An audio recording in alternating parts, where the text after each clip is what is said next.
La Alemania próspera y poderosa, durante años un emblema de riqueza, eficiencia y excelencia, representa un país admirado no solo por su innovación en el sector automotriz, con marcas de renombre como Mercedes o BMW, sino también por su papel crucial en la configuración y dirección de la Unión Europea. Este país se ha erigido como uno de los pilares industriales más robustos del mundo, ejerciendo incluso como el guardián de la ortodoxia económica en Europa. Sin embargo, recientemente, el panorama ha empezado a mostrar signos de turbulencia. La preocupación y el enfado se intensifican en Alemania ante la gestión de la crisis presupuestaria, posicionando a Alemania como la economía desarrollada con el peor desempeño el año pasado. Este escenario sorprendente llega hasta el punto de que, actualmente, en el país teutón se fortalecen las voces que sugieren una salida de la Unión Europea, siguiendo el ejemplo del Brexit. La líder de la extrema derecha alemana ve en el Brexit un modelo a seguir para Alemania, una noción que dista mucho de ser una mera especulación. El partido Alternativa para Alemania, de tendencia abiertamente antiestablecimiento, ha visto un ascenso meteórico en las encuestas, posicionándose ya en el segundo lugar. Este partido surgió en el año 2013 con el objetivo de oponerse a los rescates financieros de países como Grecia o España y ahora se está convirtiendo en un actor fundamental en el escenario político alemán. Adentrémonos en los problemas que enfrenta Alemania. El día 15 de noviembre del año 2023, Alemania se vio sacudida por la última crisis política y económica, una crisis que podría tener profundas repercusiones en el año 2024. Ese día de noviembre, el tribunal más alto de Alemania dejó atónito al mundo al dictaminar que el presupuesto propuesto por el gobierno de Olaf Scholz para el año 2024 infringía nada menos que la Constitución, violando las normas fiscales que exigen equilibrio presupuestario. El gobierno había planeado asignar 60.000 millones de euros, remanentes de un fondo de emergencia contra la COVID-19, a su nuevo Fondo para el Clima y la Transformación Económica, una de sus políticas estrella comprometida a invertir más de 200.000 millones de euros en los próximos 4 años.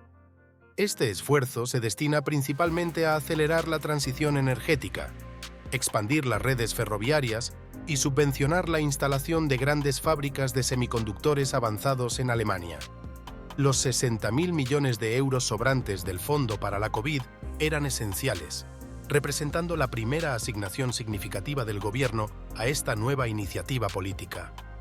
Sin embargo, la justicia no solo ha invalidado esta transferencia de fondos, sino que también ha puesto en jaque gran parte del proyecto en su totalidad.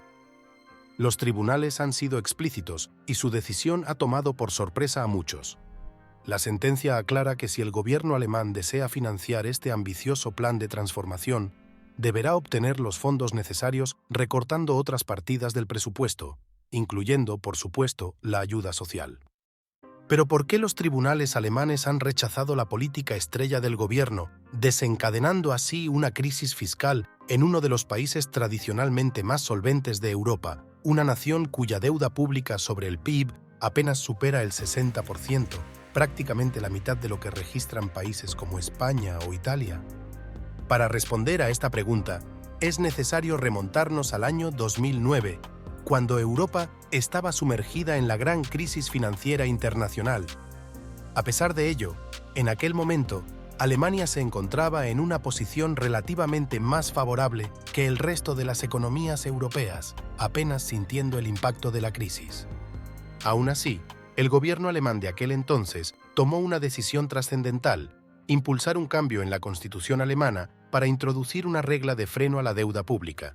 Esta medida establecía que el déficit estructural máximo, es decir, el déficit presupuestario del gobierno central, no podría superar el 0,35% del PIB, mientras que las regiones o Länder no tendrían siquiera ese margen.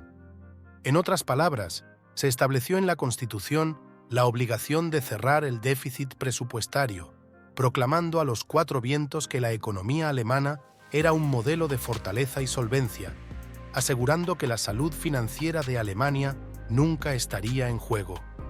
Sin embargo, muchos economistas de renombre, como el italiano Alberto Alesina, advirtieron sobre los peligros inherentes a este tipo de medidas. Alesina argumentaba que cuando se trata de ordenar las finanzas públicas, hay dos estrategias que raramente funcionan: el aumento de impuestos y las reglas de gasto. Explicaba que durante los periodos de bonanza, los gobiernos tienden a gastar excesivamente, y cuando llegan las crisis y los ingresos públicos disminuyen, resulta casi imposible ajustar el cinturón. Por esta razón, Alsina abogaba por limitar la evolución del gasto público, sugiriendo que las reglas de gasto, aunque bien intencionadas, suelen ser poco efectivas en la práctica. Lo que los políticos alemanes hicieron en 2009, al introducir el freno a la deuda pública en la Constitución, se promocionó ampliamente, pero en la realidad no se ha cumplido tan rigurosamente como se esperaba. Como suele decirse, hecha la ley, hecha la trampa, y cuando surgieron problemas, la idea de recortar el gasto público se desvaneció rápidamente.